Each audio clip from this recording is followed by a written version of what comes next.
Okay, real talk. Making friends as an introvert can feel like trying to climb a mountain barefoot. It's like you want those meaningful connections, but the thought of endless small talk and crowded social events makes you want to curl up in a blanket burrito and disappear. Trust me, I get it. I used to think making friends was this huge, complicated thing, like you had to be super outgoing or constantly putting yourself out there. But the truth, it's way simpler than we make it out to be. And once I figured that out, everything changed. So if you've ever felt like you're destined to be a lone wolf because socializing drains your energy, or you just don't know where to start, stick with me. I promise by the end of this video, you'll see that making friends as an introvert is not only possible, it can actually feel pretty natural. Let's start with the biggest misconception, that being introverted means you're bad at making friends. That's a lie. Like a big, bold, neon sign level lie. Introversion isn't a flaw, it's just a different way of experiencing the world. You don't need to change who you are to make meaningful connections. You just need to lean into your strengths. Think about it. Introverts are usually great listeners, deep thinkers, and value quality over quantity. That already makes you an amazing friend. The challenge is more about finding the right people and environments where you can actually be yourself without feeling like you're performing. So where do you even start? The first thing that helped me was realizing that friendships don't have to begin in loud, chaotic places. You don't have to force yourself to go to huge parties or networking events where you feel like a fish out of water. In fact, the best friendships often start in quieter, more low-key spaces where you can connect one-on-one or in small groups. For me, that meant leaning into my hobbies. Whether it was joining a local book club, hanging out in online communities that talked about things I loved, or even just frequenting a cozy cafe where other regulars showed up. These small, intentional spaces made it easier to spark connections naturally.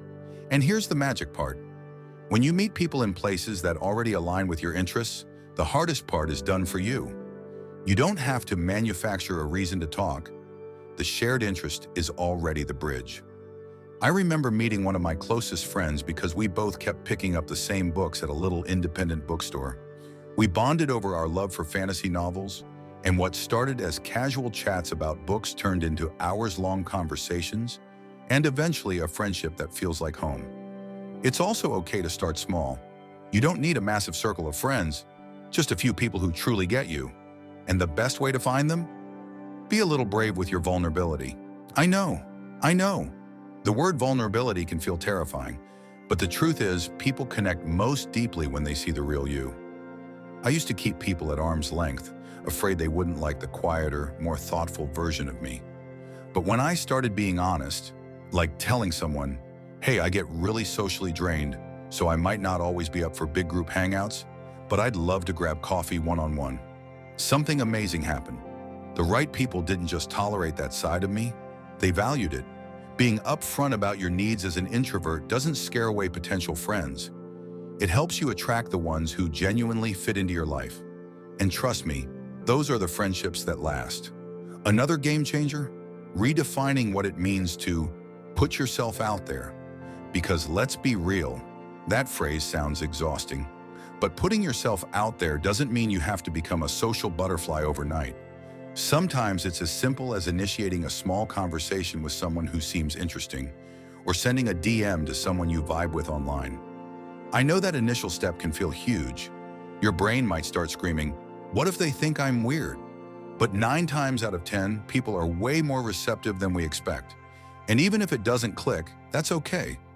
Every interaction builds your confidence for the next one. I remember messaging someone on Instagram because they posted about a niche TV show I loved. I felt ridiculous, like, what if they don't respond? What if this is awkward? But they did respond, and we ended up live texting each other through an entire season of the show, laughing and ranting like we'd been friends for years. The truth is, people are often just as eager for connection as you are. And sometimes all it takes is one small, brave moment to start something beautiful. It's also worth mentioning that friendship doesn't always have to mean constant interaction. One of the things I cherish most about my introverted friends is how we understand each other's need for space. We can go weeks without talking, but when we reconnect, it's like no time has passed. There's no pressure, no guilt, just mutual respect for each other's energy. That kind of connection comes from choosing people who align with your rhythm, rather than trying to force yourself to match theirs. And the more you honor your own pace, the easier it becomes to attract the people who genuinely fit into your life. So if making friends has felt impossible, I want you to know this. You are already enough exactly as you are. You don't need to change your personality or push yourself into draining social situations to find your people. The world is full of kind, interesting, and equally introverted souls who are just waiting for someone like you to cross their path. Start small, be honest about who you are, and trust that the connections you're craving are closer than you think. Because making friends as an introvert, it's not about becoming someone else. It's about giving yourself permission to be seen exactly as you are. And honestly, that's the kind of friendship that lasts a lifetime. You've got this. Your people are out there, and they can't wait to meet you. I know all of this might sound nice in theory, but maybe you're sitting there thinking, okay, but how do I actually do this? Like, what do I say? How do I even start? I get it. I used to overthink every little interaction, playing out worst-case scenarios in my head like some kind of disaster simulation. But here's what helped me break out of that cycle. I stopped putting pressure on myself to be perfect in every interaction. I realized I didn't have to be wildly charismatic or always know the exact right thing to say. People don't become friends because of flawless conversations. They bond over shared moments, vulnerability, and feeling seen. One time, I went to a local art event by myself. I barely talked to anyone at first because I was so caught up in my own head, convinced I'd say something awkward. But then I saw someone admiring the same painting as me, and I just blurted out, "I can't tell if this makes me feel calm or completely unsettled." They laughed and said, "Same. It's kind of eerie, right?" And just like that, we started talking. Not about anything deep, just our random thoughts about the art around us. We ended up grabbing coffee after the event, and they turned out to be one of the most genuine people I'd ever met. The lesson? You don't need a perfectly crafted conversation starter. Sometimes a simple, honest observation is enough. Even something as small as, "I like your sweater," or "Have you been here before?" can open the door to something more. People remember how you make them feel, not whether your words were polished. Another thing that changed everything for me was learning to reframe rejection. I know even hearing the word rejection feels heavy, but the truth is not every connection is meant to stick, and that's okay. I used to take it so personally if someone didn't seem interested in continuing a conversation or if we didn't click the way I'd hoped. But I started to look at it differently. Every interaction is a stepping stone. Even if one connection fades, it teaches you something about yourself and brings you one step closer to finding the people who really align with your energy. It's kind of like dating, honestly. You're not going to be best friends with everyone you meet, and you're not supposed to be. But each little attempt strengthens your social muscles, makes it easier to try again, and eventually you stumble into those rare, beautiful connections that feel effortless. And let's talk about that effortlessness for a second, because I think there's this myth that friendships should always feel easy. The truth is, even the most natural connections take nurturing. You can meet someone amazing, but if you never reach out, never follow up, that friendship might fizzle out before it has a chance to grow. I used to think I was bothering people by checking in or inviting them to hang out. But then I flipped the script. What if they're waiting for me to reach out? What if they're just as anxious about seeming too eager as I am? I remember texting someone I'd only hung out with once, just to say, "Hey, I had a lot of fun last time. Want to grab coffee again sometime?" I agonized over that message for way too long, convinced I'd come across as desperate. But you know what? They responded almost immediately, saying they'd been hoping I'd text. The truth is, most people want connection, even if they're too shy or unsure to initiate it themselves. So don't be afraid to take that tiny leap. Send the text, extend the invite. Even if they're busy or it doesn't work out, you've lost nothing. And if it does work out, you've taken a real step toward deepening a connection. Another game-changing realization? You don't always have to leave your comfort zone. You can expand it instead.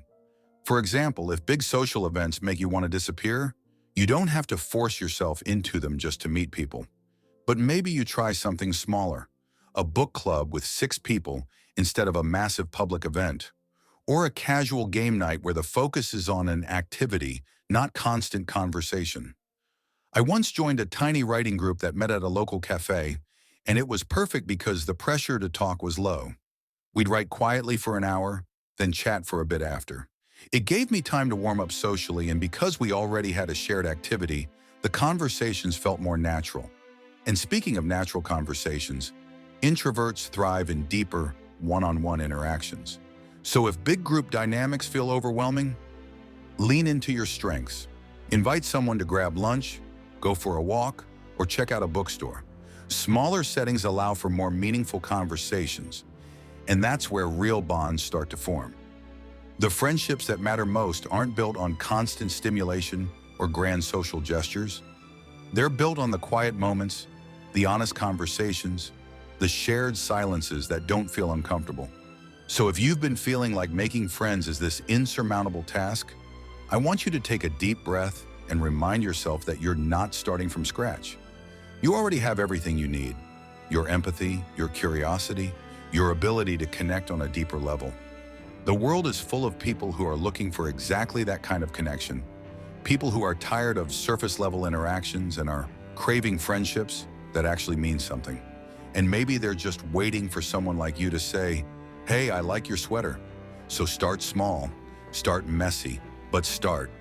The friendships you're dreaming of are closer than you think, and I can't wait for you to find them. And remember, you're never as alone as you feel. I know all of this might feel like a lot to take in. Maybe you're thinking, okay, this sounds nice, but what if it doesn't work for me? Or maybe you're worried that even trying will feel exhausting. And if that's where your head is at right now, I want you to know, it's okay to feel that way. Making friends, especially when you're an introvert, isn't about flipping a switch and suddenly becoming a social pro. It's about giving yourself permission to take small, imperfect steps toward connection. Maybe that means sending a text to someone you haven't talked to in a while. Maybe it's joining an online group for a hobby you love. Or maybe it's just smiling at someone in a place you frequent, giving the universe a little signal that you're open to connection. None of this has to be huge. You don't need to reinvent yourself or force anything unnatural. Friendship isn't built on grand gestures. It's built on tiny moments of courage. And the more you practice those moments, the easier they become. I think back to some of my closest friendships, and none of them started with fireworks. They started with quiet, unassuming moments. A shared laugh, a random compliment, a simple, "Hey, do you want to hang out sometime?" At the end of the day, people just want to feel connected, to feel like they belong. And the beautiful thing is, you already have everything you need to create that kind of connection. Your empathy, your thoughtfulness, your ability to appreciate deep, meaningful conversations, those are your superpowers. And sure, not every interaction will turn into a lifelong friendship, but every time you take a small step, you're practicing the art of connection. You're showing yourself that friendship isn't about being the loudest or most outgoing person in the room. It's about being yourself and letting the right people find you. So if you've been waiting for a sign to start, this is it. Reach out, say hi, join the group, compliment the sweater. Whatever that tiny step looks like for you, take it. You don't have to figure it all out today, but you do have to start. And trust me, the connections you make, no matter how small they seem at first, have the potential to change your life in ways you can't even imagine yet. I believe in you, and I promise, your people are out there, just waiting for you to find them. And hey, if this video helped you even a little, let me know in the comments, or share your own experience. You never know who might read it and feel a little less alone. And if you want more videos like this, don't forget to subscribe.